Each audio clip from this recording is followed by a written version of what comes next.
It looks all sweet and stuff. How's it going today, guys? We're here with Stick Talk Podcast. I'm your host, Drew Richard and Ian Jenkins.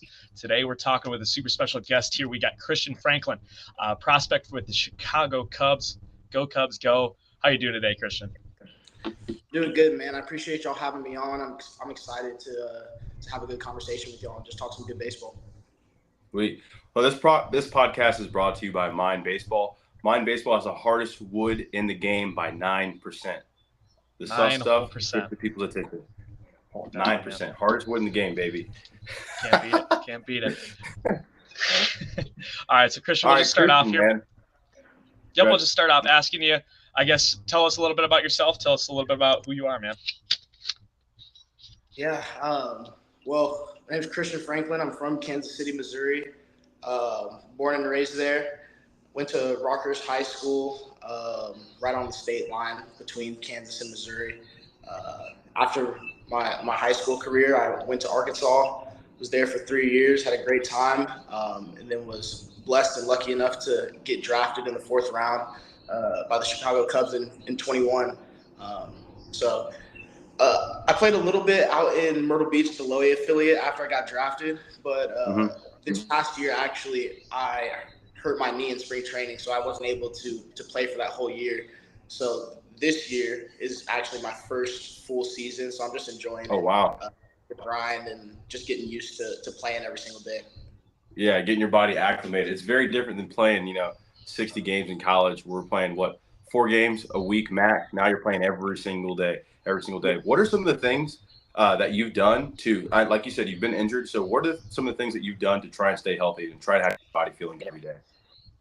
Well, before I got hurt, I didn't really do a lot of preparatory work before I went out on the field. And I mean, just having that injury, it definitely takes a lot more just to get my body in a position where it's ready to play. So I like to get to the field early, make sure I, do bikes, the physical therapists at the field do like a great job. They give me like a program, a group of exercises that I can do as well. Heat packs, vibrating foam roller, really anything that I can do to just make sure that my leg's nice and warmed up. And after I do that, I'm usually feeling pretty good and can go out and perform throughout the day. That's awesome. And now just kind of bringing it back all the way to the start, Christian, I guess, what was it like for you growing up playing baseball? It was super busy. My parents did a great job putting me in a position to where I could be seen by a lot of coaches. Traveled a lot all over the country, Texas, Florida, Oklahoma. Pretty much anywhere that you could think of, California. So it was super fun. I made a lot of really good friends that I still talk to today, even if they're not necessarily playing baseball. Those are the types of relationships that you cherish forever. So I'm extremely grateful for those opportunities that I had. So growing up, I bet you played on some pretty competitive teams. What were some organizations you played for growing up? Yeah, so a big one whenever I was maybe around 9 or 10 years old was Mac and Sites, at least for like a Midwest team. It was Mike McFarland and Kevin Seitzer. Both played in the big leagues. Yeah, I know Seitzer. Yeah. And so once I got around 12 or 13, I ended up going to an organization called Building Champions. And I like to say that my team was kind of like the first group that started to transition to this new, I guess, program or team. And then once we kind of went over there, a lot more people started transitioning to this team. And they kind of turned into like the big, the big dog in Kansas City. So, right now, I think they just moved into a new facility. I can't remember the exact town, but I think Mahomes will go up there and like work out. Oh, wow. They got like a super big infield, an open area, basketball courts, all like a bunch of giant warehouse. Yeah. But yeah. That's awesome. So like when you're growing up and you were playing on these travel ball teams, player, was there a time where you weren't the best guy? Like, were you always a top level player throughout travel baseball? Yeah, so I would say at least in Kansas City, area, I was definitely one of the better Top players dog. on the Yeah. yeah. But as I got out more and more, I started to see how good a lot of these other dudes were, and I was like, okay, I need to start putting in like some more work to get to the next level. So I mean, in high school especially, I wasn't the type of player that I am now. I used to be super skinny, more of like a speed and hit guy. Didn't have much power, and even my defense wasn't like amazing. So one thing that really had me wanting to work even harder was when I went to area code out in The California? yeah. Yeah. I can't remember the name of the field where we played at, but I played with some dudes like Nicholas Schnell, Bo Naylor. I think that's the middle son in the Naylor family, and then Yeah, I think it is too. Of all the monsters they have in that family. yeah. So like seeing dudes like Kellenick at my age when I was a sophomore, I mean, that dude was like a grown man in high school, dude. I was like, I didn't know kids were built like this at this age. Yeah. And I mean, just the how polished of a player he was, it was fun to see. So, I mean, just taking that and learning from all those guys, going back home to Kansas City, it definitely fired me up and had me in the weight room even more and hitting and working on my swing, trying to perfect my swing even more. So would you say that? So was there a specific time that you felt like the big league dreams started happening for you, or was this like when you were really young, or was there a certain point where you're like, "Yo, I'm pretty good at this thing"? Well, I always knew that I was pretty good. I wouldn't say that there was like a specific moment where I was like, I definitely think I can do this at the next level. I knew baseball was always something that I wanted to do, and I played other sports, but I was always the best at baseball. So I'd say after my freshman year of high school, I stopped playing basketball and decided to just focus on baseball completely. And I guess that's where I was 100% all in, and I knew that that's where I wanted to go with my career for sure. Yeah. Do you feel like that's when your game really started taking off, when you really started down on baseball and focusing on it? Yeah, I mean, because basketball was fun. I do think it's good for kids to play like other sports whenever they're younger, just to like take a break from baseball mentally. Um, and I'm glad that I did it. Just, I mean, to work on playing another sport, it helps with just like your overall athletic ability too, as Yeah, well. absolutely. Um, but I will say, I think that I did start to make more leaps in the off season just because I had more time to focus on baseball and kind of perfect my craft. Because like during basketball season, I just wasn't swinging or Right. doing anything really baseball related. Yeah. Awesome. So when you're growing up, did you have like a lot of friends playing baseball with you, or were you like a lone guy, like kind of separate from your friend group, or how did that go? Nah, pretty much all of my friends played baseball growing up. I mean, obviously you had your boys at school, Yeah. but a lot of the guys that I tend to hang around were on the same team just because it took up so much time, practice and playing every single weekend. Those are the dudes that I Yeah. spent most of my time with. But I mean, I did have friends outside of baseball, just not as many as I had in the sport. Yeah, absolutely. Like when I was growing up, I'd say like I played 3 different sports. So for me, like my football group was like my main group of friends, and we didn't really talk baseball as much. But then as I started to make the transition, and I had more baseball friends, I started thinking about baseball more, started talking about baseball more, and I actually became a better baseball player. Surrounded myself by people trying to do the same thing as me. I think that goes for anything in life. So let's talk about college a little bit, dude. Yeah. Because I got to see you play. You were really exciting. Let's talk about your transition from high school to college. Was it an easy transition for you? Did you go into Arkansas with a lot of confidence, or were you a little scared? Well, I think everybody's a little nervous going into their freshman year. I mean, especially after watching what Arkansas did the year before. Yeah. I mean, almost You're right. yeah. Well, hate to talk about it, but it always gets brought up that pop fly. Yeah. Yeah. Yeah. But yeah, just watching those dudes every single day, it was almost surreal to be on the field with like a lot of those guys, Kerstad and Fletcher. Those are the two dudes that I learned a lot from. And I mean, the stuff I learned from them, I still use in my career today. But I would say going into my freshman year of college, I knew that I had an opportunity to start because Eric Cole had left left that year. He was a junior, so there was an open outfield position, which I was excited about. I was going to be competing with other freshmen, and then there was another transfer, Matt Goodhart. I was just talking to him the other day. Yeah, good dude, great dude. I love Matt. So yeah, I mean, whenever I went to my freshman fall, it was definitely a transition from high school to college.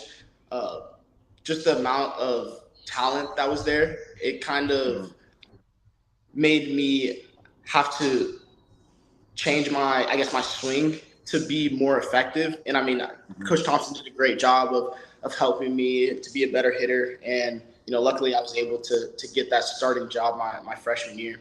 Yeah. And when you got to college, was that like the first time that you ever really dealt with failure, or if you did deal with failure, I should say, was there a specific point of where you're like, oh, this is different? Yeah, for sure. I mean, I definitely wasn't like raking whenever it was the fall. The one thing that I'd say helped me a lot was the fact that I could play really good defense. And so, I mean, even maybe a month before the season, after the winter when we came back, there was a kid named Dylan LaFieri. He just went to UNCW.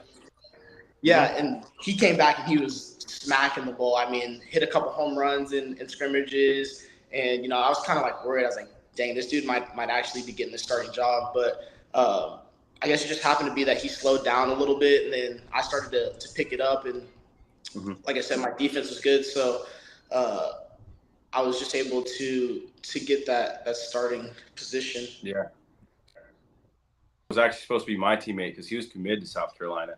I think he came on his official visit. I think I actually took him on his official visit, which is pretty awesome. But let's dive into some of those swing changes. What are some things that you immediately changed once you got to Arkansas, or that your coaches immediately saw that you needed to change?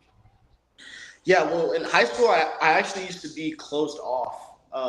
Really? Yeah, I guess with my shoulders towards maybe like second base. And dude, it's been so long. I've learned so much about like the swing. It's almost hard to think back to like the stuff that I was working on at that point. Yeah. But yeah, I was closed off, and I could only hit the ball to right field. I'm telling you, I couldn't pull a ball to save my life, dude. Like, and if I did, it was the most topspin. I didn't even think it was possible how much topspin I had. So yes, dude, it was insane. So we worked on straightening up, and then I also kind of raised my leg kick a little bit more just for timing purposes. But another big thing that we worked on at Arkansas at that time was just kind of like getting into the slot. That was kind of the thing at the time for me, and just kind of like those small changes and just let my athleticism play. But once we did those, I felt like I put the ball in play a decent amount. So I started to pull the ball here and there. But even that freshman year, most of the stuff I hit was opposite field. But I'd say the most changes that I made in my swing probably came from that freshman year to sophomore, and then even my junior. So along with physical changes that you were trying to make, was there anything that you had to do mentally to kind of prepare yourself, or was there anything that you changed in that aspect? Yeah, so that's what I was kind of referring to when I said I learned a lot from Fletcher and Kerstad. My freshman year, I mean, it's normal for any freshman to be kind of stressed out whenever you get out there, especially during the fall. You want to be performing, you want to do good. And so we'd be in the outfield, and there'd be like a pitching change during a scrimmage, and I'd come over and I'd be angry. Fletcher'd be like, "Bro, like, what are you angry for, dog?" I was like, "I mean, I just got out my first couple at bats." He's like, "You got two more, bro. Like, don't worry about it. Like, just stay even keel." And I mean, me and Heston had conversations as well, but just watching him go about his work, that's the one thing that he does so good is I mean, you wouldn't know if he was 4 for 4 with 2 home runs or 0 for 4 with 3 Ks. I mean, he's literally the same dude every single day that he goes out and plays. So, I mean, just taking that and applying it to myself, it made me have a short memory when playing the game of baseball. So, I mean, even today, it's like 1 or 2 at bats. I really don't care. Even a whole game, it's not really like a big deal to me. I know there's going to be more, and I know there's going to be a lot of ups and downs and failures, just a part of it. But I just try to learn from it and get better and keep going forward. Mm-hmm. So you said coming into college, you weren't necessarily, but your junior year, you popped off, dude. You hit 10 plus jacks. You really, really tapped into the power. What do you attribute to giving you so much power your junior year? Yeah, well, I gotta attribute that to a couple things. First, I came into college 165, so I was pretty skinny. And Blaine Kinsley, who's actually the strength coordinator with the Cubs now, he basically forced me to eat as much as possible my freshman year. So what he would do is he had like a list of guys that had to go down to the Jones Center, which was basically the athletes center where we had like our food, we could study, do all that stuff. We had to go and eat breakfast every single day. And if you didn't, then you had to push sleds. So that just kind of got me in the habit of eating right. Yeah. That's how you do it. Yeah, like that. Making sure, so like 3 balanced meals, making sure I'm lifting. I mean, we had a great strength program there. So, just doing that consistently over those couple of years, going into my junior year, I think maybe 185, 190. So, I mean, just the strength had an uptick, and then, I mean, also too, that COVID, we were just sitting in the house, just eating and lifting. So it's like, I got bigger during that too. But also I would say the swing changes that I made. So after my freshman year, I went and played baseball out in Santa Barbara. And towards the end of the year, I was talking to this kid named Nick, and he went to Stanford. I can't remember his last name, but he was telling me about this guy in St. Louis that he had worked with, and it ended up being Teacher Man. And so I started kind of like getting into his stuff, and I was like, dang, this is new. I've never heard of anything like this. I've always been like a swing down to the ball type of guy. So, I mean, I got like super curious about it, and started working on like the hand pivot and all that. Been there. Yeah. So I actually ended up talking to Ches actually. And we had like a ton of conversations. I never reached out to Richard at the time, just because I don't know. I didn't really know him, and I didn't feel like that comfortable reaching out to him. But yeah, I made those swing changes, and really the two things that I changed that really gave me like an uptick in my power was just coiling into my back hip and just kind of trying to feel the bat like swivel around my forearm. And I mean, the one time that I did that, we had a pitcher named Elijah Tress. Dude throws 96 with sinkers at the time. And I went poolside. I mean, I still top spun it, but I hit a bomb. And I was like, all right, I'm bought into this. Like, I've never done that in my life. And I was actually able to catch up to velo like inside. And so, yeah, ever since then, I was kind of on the Teacher Man stuff, and that definitely attributed to my ability to hit a lot of home runs in my junior year. Yeah. And has that? You can go ahead. You learned an element of quickness that you didn't have before. Did you feel like a sense of effortlessness that came with it, or was it still like a lot of effort and muscle? I think I definitely had a tendency to overswing whenever I was in college. But I would say when I did it right, it definitely felt effortless. I don't think.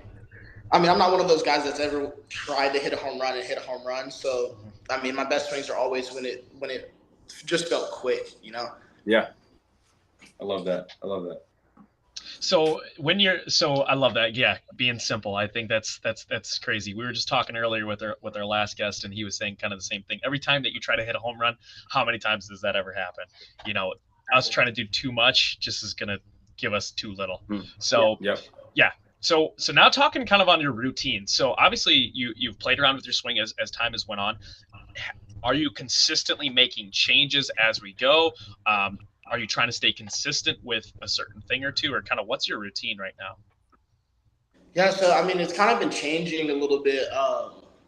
I know that I told you before we were on the podcast I'm in Arizona right now working on some things, but I've never been a guy that's really huge into drills.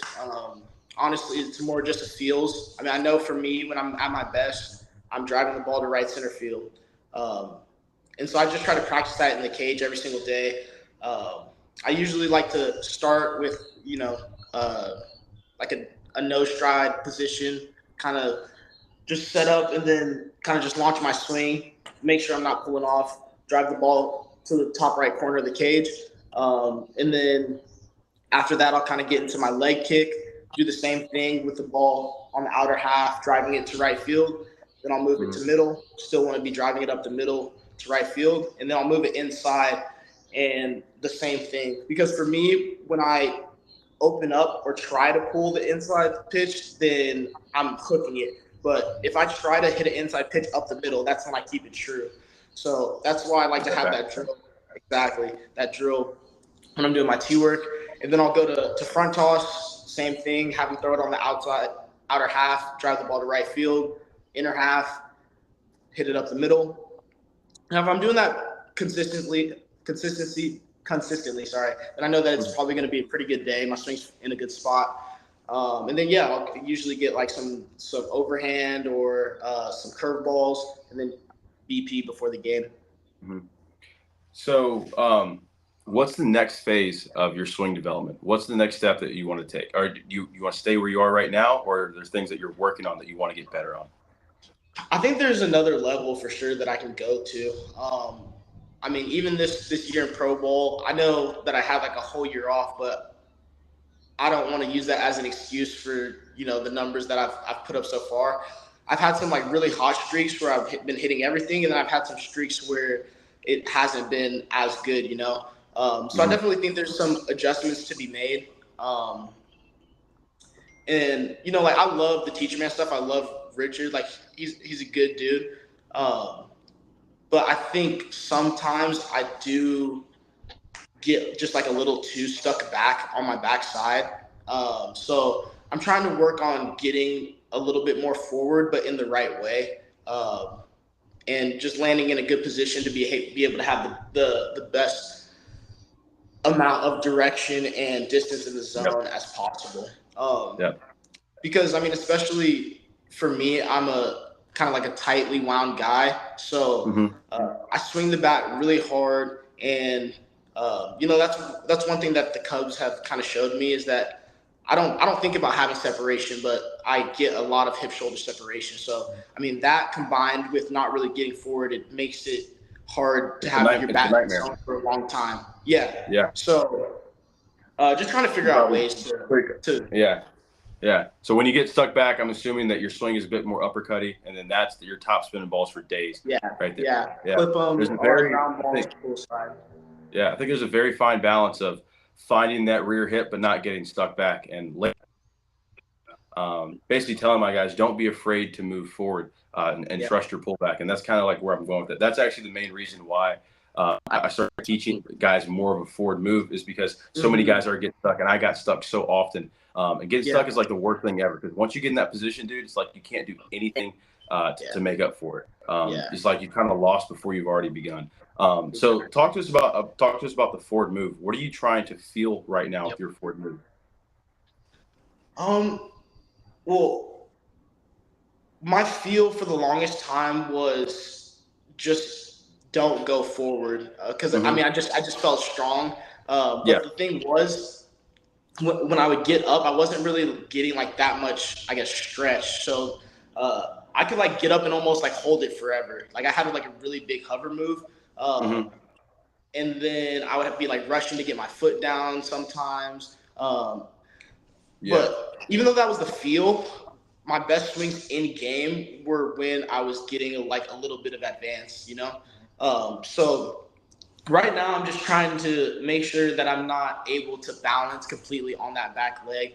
Um, I'm still trying to feel my hip, but I'm just telling myself to go forward and trying to land in a more neutral position. And I mean, my thought process is still to snap and tilt to make sure I'm getting through the ball, but it's just getting to a better Yeah, it position. just where you're snapping and tilting from. Not the Yeah, fact that you're exactly. snapping and tilting, it's the spot that you're doing it Right. from that makes all the difference. Yeah, that's Yeah, beautiful. because I mean, in my opinion, I think that the snap and tilt is like one of the quickest things that you can do, like in a swing. Hmm. And I mean, it feels really good. So I don't want to scratch that. It's just getting to that more neutral position and in the right way too. Like I don't want to be too much on my front leg. Right, right. Because you're You not know, going to get the same effect from the snap and tilt. Yeah, yeah. absolutely. Definitely. And it's crazy to see how your swings progress now, where you started, where I'm sure your weight was very much on your front half, trying to create, low line drives and Yeah. out of high school. And then it goes to where now it's all stacked on that back leg and that back hip. Mhm. And now you've almost gotten to a point where now you're almost too far back. And now you try to have to make that Yeah. adjustment. Otherwise, it's crazy how sometimes your swing can evolve over time. And those feels that have been Mhm. helping you are now like, okay, now I'm too boxed up on my back half from that feel. Yeah, Hmm. exactly. I mean, that's with anything. I feel like if you overdo it, then it can turn into something bad. Yeah. But There comes to a point where your feel begins to turn into your reel, and that's where the problem is. exactly. That is That's where the that problem is exactly. So the first thing that they showed me whenever I got to Arizona was kind of the way my hip was moving, and uh, they use like Kinetrax whenever we're is. home. Hmm. I think that's what it's called. Where it's like super slow motion video, Yeah. and so they were showing my swing, and they're like, "I know your feel is to be rear legged, but like you're actually swinging from one leg." And so my hip was actually moving backwards Really? when I would launch my swing on some of the swings. Yeah. And they showed me, the rear leg is like supposed to pull and like Yeah. launch you forward. Like that's the thing. Like when you snap and tilt, your weight's supposed to shift, everything's supposed to go. They were showing me a video of Matt Chapman, and he got to like a more neutral position. Whenever he launched his bat, his hip was going like forward and out through the Yeah. ball. And Yes. so, yeah, when I saw that, I was like, yeah, okay, my feel is a little too real right Yeah. now. So there Hmm. definitely needs to be like an adjustment. Hmm. Hmm. It's a fine line to walk. I think the only thing, like as a hitter, it's really hard to feel that because you're feeling the same thing. Yeah, That's the only thing that you can really rely on to tell you, hey, something's off because you've been feeling rear legged. Now you're exactly. feeling the real a little bit. So I think it's important for everybody who's swinging a baseball bat. And I just posted about this to understand the way they miss the ball because that tells them the adjustment to make. That's really important. So Yeah. talk to me about speed changes because that's something I'm really interested in because a lot of people think if you're selling out to a snap until you can't adjust because it's so quick that you're quick in and out of the zone. Talk to me about your ability to adjust through the zone. Yeah, I mean, well, for me, as long as my swing's feeling quick and I have that feeling in my hands, then I feel like I can pretty much put the bat on the ball. But from a feel standpoint, I like to I like to just think fastball. I rarely guess just because if I try to sell out to an off speed sometimes 100%, I have a tendency to get sloppy and not get into the Mm-hmm. right positions. So even if I have an inkling that a guy's going to throw an off speed pitch, I try to tell myself fastball, fastball, fastball to get into the right positions possible. But yeah, I feel like I do a decent job of hitting like curveballs and stuff, but for me the hardest pitch to hit or like pull the trigger on is like a right on right changeup, just because I don't see those that often, and just that change of speed, it kind of comes out looking like a fastball. So yeah, Hey, that's definitely.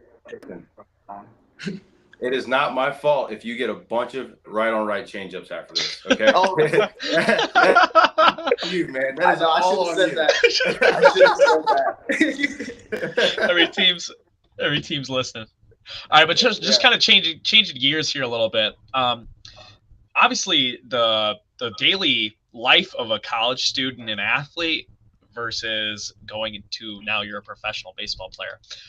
What's been some of the differences in whether good or bad that you've experienced from that routine? I would say I had uh, honestly more free time in college. I was one of those dudes that loved to work on their swing. I mean, I would go up to the field and hit for hours, like way more than what I needed to. I was Mm-hmm. definitely overthinking way more Yeah, than what I needed same to. here. Yeah. I mean, it's a good thing and a bad thing. I mean, that just means that we love baseball and Yeah, we just want to double-edged get there. sword. Yeah, exactly. But going into pro ball now, older, been through an injury, I definitely take the time on my off days to just chill. No baseball, and I mean playing 6 days out of a week. You Yeah. you want to do something to take your mind off of it. So yeah, I try to pick up like a hobby. I like fishing. Mm-hmm. I've been doing that with my boy Chase Watkins on our off days. So I'd say that's one of the biggest differences. But at the same time, another thing that I really like about pro ball is that you get to play every single day. So you don't really get to think as much about things. You just go out there and kind of let your play determine the adjustments that you need to make. Yeah. Absolutely. That's the thing that I enjoyed about college summer ball so much is because you get out there and you might have failed one day, and then Yeah. I remember going home after a summer ball game and I was 0 for 3, and I was so excited because the next day I knew I had 3 or 4 more at bats. Yeah, And that's another way that we can have a short term memories because yesterday's over. We got to live in the moment, and just knowing that I had those 3 or 4 at bats, kind of changed my perspective. Even you press a little bit less, and all that kind of stuff. So let's talk about some of your favorite memories between the lines. So a lot of rowdy crowds. Did you ever make the trip to Ole Miss? yeah, we did. How was that atmosphere? Did you experience a beer shower? Yeah, they hit some home runs. Honestly, the beer showers were dope. But dude, I don't want to talk smack on anybody's team, but there's a lot of eyewash going on at Ole Miss. At least when I went there and played. Um, but I mean, it was a good environment. They get a good fan turnout. hmm So it was definitely a fun series, and Yeah. it was super, super competitive. So I enjoyed it. hmm So what period on the field throughout your career? Yeah, I would say it would be obviously my freshman year, winning the super regional, getting to That's go to awesome. Omaha. I mean, looking back on it, I didn't realize how hard it is to actually go to Omaha. So yeah, just being able to do that with my guys and just go and experience that, especially my freshman year, and get to play in front of all those fans. And hmm they had I can't remember, it was some country band. They put on an event before everything got Yeah. started. So that was just like a super cool experience. And then um, I would also say I think it was the regional when we played Nebraska. Whenever Charlie Welch hit that home run in the eighth, just to put us up by Yeah. a couple insurance runs, dude, that was the most insane baseball game I've ever been a part of. And I mean, the stadium whenever he did that, we'd all just come out of the dugout just screaming, Yeah. getting lit. That was super fun. So yeah, I mean, those are two of my favorite memories from baseball as well. hmm What was that electricity like when that was going on right there, man? Dude, I mean, postseason baseball at Baum Walker is it can't be compared to anything else. I mean, I genuinely think that we have the best fans in the world, and I mean, they pack that thing out. I They mean, do. They really do. yeah, seriously. Um, and I mean, that hog pen probably has 4 or 5 thousand people in it, and I had just scored on a pass ball I think before that, so I was in the dugout and then came up on the step and he cracks that pitch, flips the bat, just stands there. I mean, hmm words honestly Yeah. can't describe it. They really So can't. my freshman Yeah. travel, we played you guys in a super regional, and my teammates said they couldn't even talk to each other. Like they were Jeez. hear each other because it was so Yeah. loud and so electric. And I think there's a chant you guys do or something that the crowd does or something that they are absolutely annoyed of. So by the time they Yeah. came back, they were pretty fed up with Arkansas baseball. But you guys provide the electricity for sure. Yeah. It's awesome. Definitely. So usually we finish out with a question that I know Jank loves to ask just about every person. What's that question, Yeah. Jank? All right. So knowing what you know now, if you could go back to your high school self, what would you tell yourself?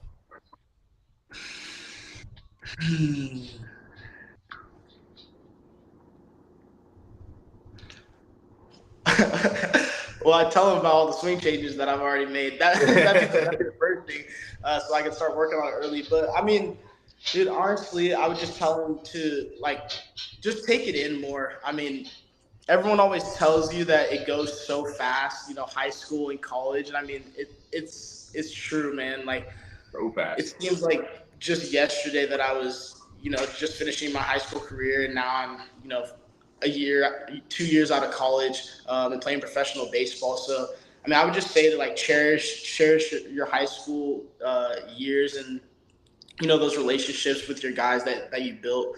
Um, yeah, and just enjoy Mhm. it, man. It goes Awesome. quick. Awesome. Before we got to go, I got to tell you a little story. Yeah. So you have no clue about this because it was just between just me and my roommate.